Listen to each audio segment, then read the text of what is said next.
Okay. Whisk this away. Okay, got it? All right, 20. We're getting there. So, if f of x is equal to 5x squared plus 6x plus 7, find f of negative 2. Just plug it in. So f of negative 2 is 5 times negative 2 squared plus 6 times negative 2 plus 7. Now I'm going to show this two ways. I'm going to do it by hand, and then I'm going to show you the way I would do it normally, is just put it in the calculator, honestly. Okay? Now, what's going to get you in trouble is this. Do this first. That's positive 4. That's your order of operations. Please excuse my dear Aunt Sally. 5 times a 4 minus a 12 plus a 7, right? 20 minus 12 plus 7. Let's see, that's 8 plus 7, 15. I put it in the calculator. Now, if you put it in the calculator, it's much easier to put it in the calculator. Tell me when you're ready to see it in the calculator. Ready. So just go boom, just go 5 parentheses negative 2 squared plus 6 parentheses negative 2 plus 7. So much easier to put in the calculator.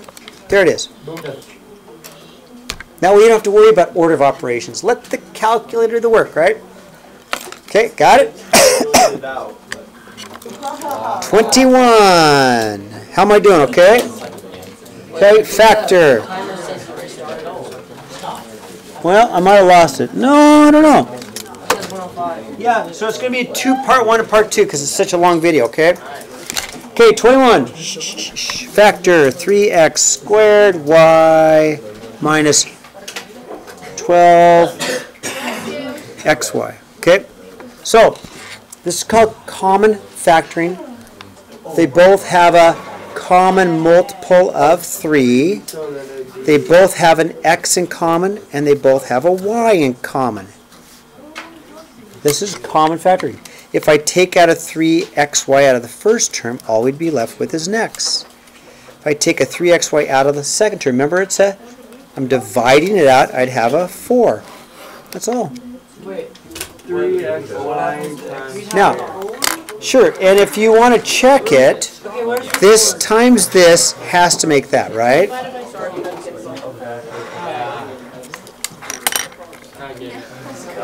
Cole, you want to sit back where you're supposed to? Okay, then I want you to sit back where you belong. 22. Easy. X squared minus 49. Everybody should get this one right. If you don't, I'm going to be so sad for you. X plus 7, X minus 7. That's it. Does it need to be that way, or can it switch? We can switch. Yeah. Same answer. Yeah. Yeah. No. Thank you for asking that. You know why you can't, Ellie? You'd get x minus 7 twice, and that wouldn't be the same answer, would it? So no, don't say that, okay?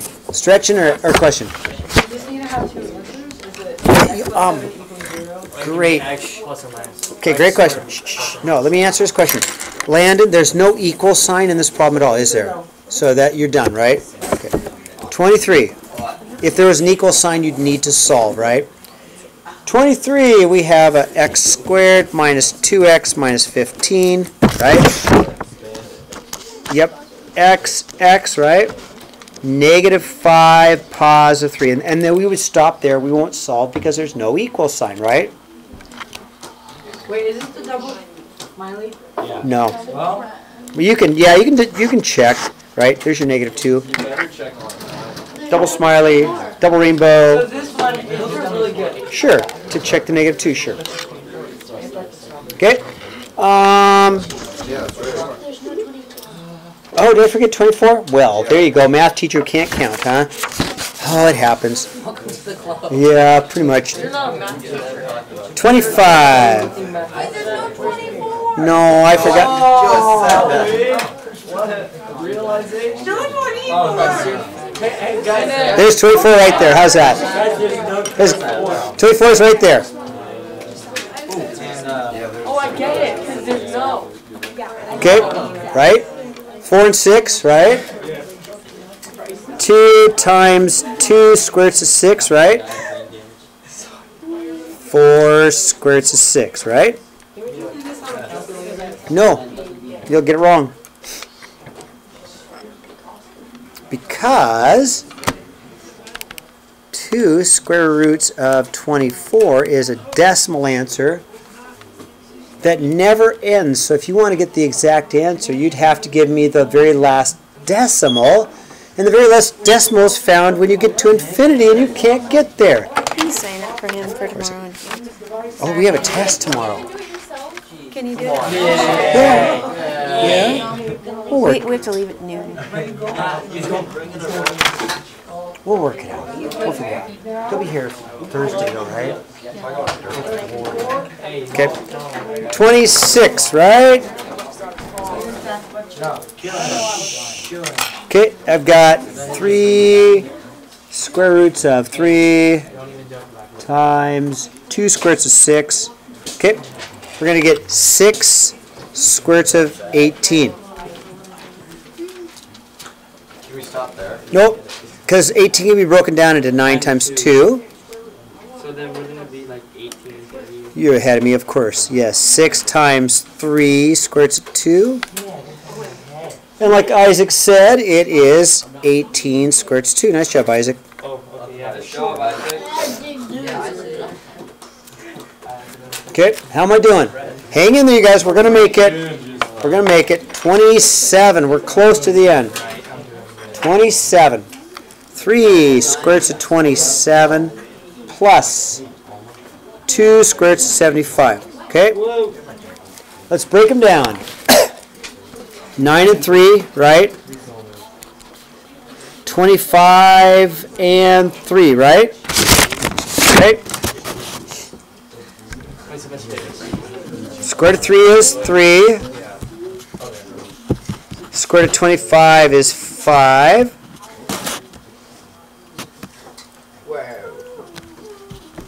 So wouldn't that be 9? 9 square roots of 3 plus 10 square roots of 3. 19 9 square roots of 3 plus 10 square roots of 3. 19 square roots of 3. Okay. Okay, 28. Whisk it away. You guys pay attention. I will. Wait for you, Coop. Huh? I'm recording. Because we've used so much video, it's got to give me a second reading. So it'll be a part 1 and part 2. Maybe a part 3 if I don't keep going. Okay, 29. Oh, sorry, 28. Oh, 28. 28.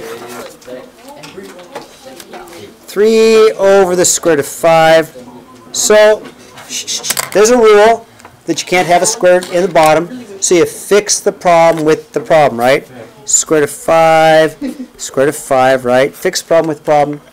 That will give me a 3 square roots of 5 over the square root of 25, but that's just going to be a 5, right? Wait, what? I have no idea. No, like from the start, that made no sense. Yeah, briefly. Yeah, we did. Wait, And we learned about Pascal's triangle, but that's not on here. No, I kept that off. Yeah. wait, can you go? Good thing we don't have a map. Okay, shh, hold on, okay. We did a little extra stuff, but it wasn't on your test, was it? Yes. Can you show me how to do that one again? Ben, there's a rule that says you can't have a square root in the bottom. So you just multiply by that square root. And when you do that, you'll get the square root of 25, which is 5, and you no longer have a square root in the bottom. Now on the bottom, Oh, like you can simplify it. You know what the square root of 25 is? and now do not, do not cancel these. Do not cancel these. This is not a 5. This is a 2.24 blah, blah, blah, blah. This is not a 5. This is square root of 5, okay? All right, let's get this done, huh? We're close. 29. it's actually 2.2. Shut up, Price. Square root. Whoa! You guys, let's finish this up. So we know it's a V. We know the vertex is at 4, 2. It's the opposite. Right? It's the, did I write the wrong number down? Yeah, I did. Yeah. Sorry, 4, 1. My bad. New glasses today. We'll see if they help me at all. So we'll see if my new glasses are any better. Who knows? I'll probably still be blind. 4, 1. So there's my vertex. Now it's like a 1/2 slope. Up 1 over 2. Up 1 over 2. Right?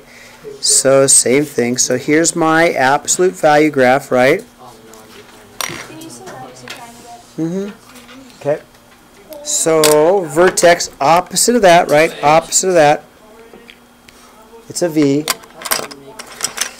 Domain, how wide is it? It's forever wide. So domain equals all real numbers. Or I like the cursive R, it's easier, right? It's forever wide, right? Domain is, like Cooper said, it's all the input values. Well, you can input anything, or you can input all numbers, makes it all real numbers, or it's all possible x values, or another way to say is how wide is this graph is forever wide. Now the range is different. The range is output values, or it's all y values. Well, it starts at a height of 1. The range starts at a height of 1. Reach for your range and goes up. My range is y is greater than or equal to 1. Okay.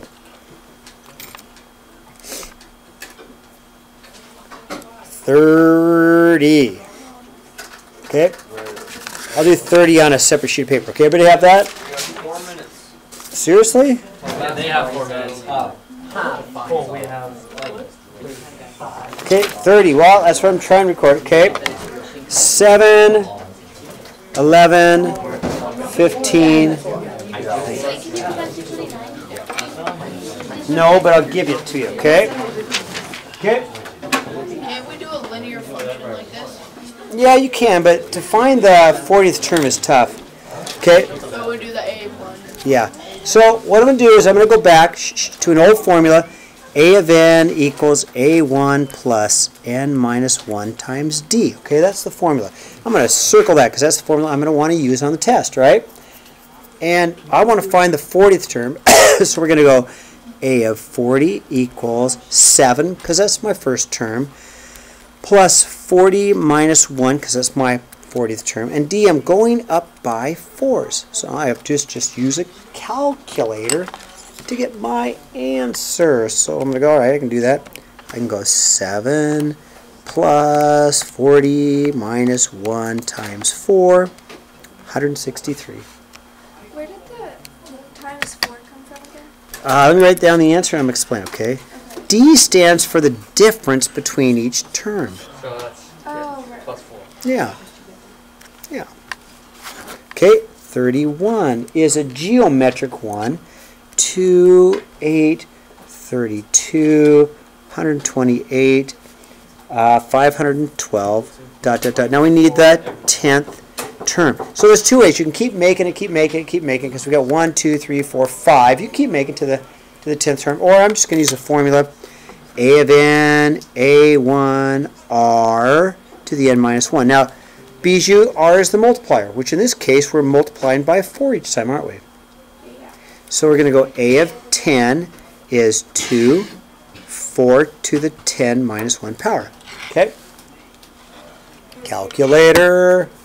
I'm going to go 2 times 4 to the 9th. You okay with 9th? Right? 9th, right? So I get 524,288. All right, 32. Are you ready for 32? Okay. 32 is going to take some time, but I have faith we can do it. 32. We have f of x equals x squared minus 2x minus 15. Okay? So, first of all, x equals negative b over 2a. Write that down. That's how you find the line of symmetry, okay? Negative b over 2a, line of symmetry. So x is equal to a negative 2 over 2 times 1. because there's a 1 right there, okay? Which makes the line of symmetry as x equals 2 over 2 or 1. Okay, line of symmetry. The vertex has to be on that line of symmetry. The vertex is on that line of symmetry, so the vertex is going to be 1 something. But to get this something, let's plug it in, okay? So we're going to go 1 squared minus 2 times 1 minus 15, which makes a negative 16. Can you slow down? Yeah, I'm worried about the guys going for basketball, but you guys will, I'm going to record the rest. Or if you want to come in tomorrow at lunch, I'll be here, okay? Could you live stream it and then they watch it on their phone? They won't do it. We could do an Instagram live stream. Yeah, actually, can we do that? Okay, there's my vertex, okay? Now, the y-intercept's the easiest of all. The y-intercept. The y-intercept is right there, right? You guys agree? The y-intercept is right there. You guys agree with that? Yeah. So my y-intercept is at 0, negative 15. So if x are 0, y-intercept is always that number, right? Always that number, right? Okay, then the x-intercepts, Landon, am I going too fast? Oh, yeah? Great. So did you get the 1? Did you get the 1? Okay, Ellie, we're going to use our formula, a negative b over 2a, okay? Ellie, with me? And I got 1. I plug in the 1 and I get negative 16. You okay with that? X-intercepts, set it equal to 0. So we're going to go 0 equals x squared minus 2x minus 15. And I'm going to factor. Okay, we're going to factor. Well, gosh. Landon, here it is. There's your equal 0, right? So in this case, we will get 2 answers. We're going to go boom, boom, boom, boom, right? X minus 5 plus 3, right? But we know the answers of the opposites. I mean, you know, plus 5 plus 5. One answer is 5. The other answer is negative 3, right? Okay, now I can graph it. I really can. I have everything I need to graph it, so I'm going to graph it over here. All right. Let's see. I'm going to go to 1, negative 16, 1, 1, 2, 3, 4, 5, 6, 7, 8, 9, 10, 11, 12, 13, 14, 15, 16. There's my vertex. 15 is right there for the y-intercept. The vertex is at 1, 16, negative 16, right? Wait, how do we find the y-intercept? It is just that number right there. Because if x are 0, okay. I know I have another point over here, don't I? Because that line of symmetry, right? Got another point right. Oops, sorry. Got another point right here because of the line of symmetry, right? 1 up 1 over 1. Well, you can do that. Yes, yes. You can do the 1, 1, 2, 4, 3, 9. I also know I'm going to have points here at 5, 1, 2, 3, 4, 5, and negative 3. This is probably the hardest problem on the test. I have faith you can do it. And I'll slow down and let you take a look at what I have. Okay, so let's go back through what I have, okay? So my vertex is at 1, negative 16, right? My y-intercept is here at negative 15. But I have this line of symmetry, right? Remember that line of symmetry? So that means I've got another point right here, right?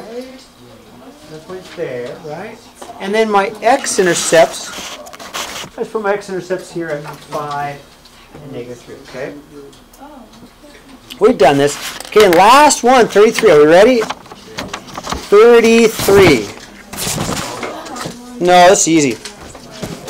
33, last but not least. So, we want to use this formula. Y equals A. 1 plus or minus R to the T power. Okay. Now, if it's growth, if it's growth, it's plus, right? If it's decay, it's minus, right? You did this on the test. Yeah, it's easy, right? This one's easy. So on 33, we're going to start with 5,000. 1, and we're going to grow plus 15% is 0.15 to the t. Okay, so there's our equation, right? So it says write an equation. Boom, got it. Last part, let t equal 10. T equal 10. So I'll go y equals 5,000. 1 plus 0.15 to the 10th power. And I'm going to use my calculator. You guys are awesome. But you can't have part of a bacteria. So, You would round down. Well, you can. round up, When 0.7. No, Well, it's actually, no, you like, can have part of a bacteria because it might not be it's able to exactly stay like like 10 hours. It's not 10 hours and 2 seconds. Wait, what's the Now, halfway through? I would agree. I'm going to stop recording.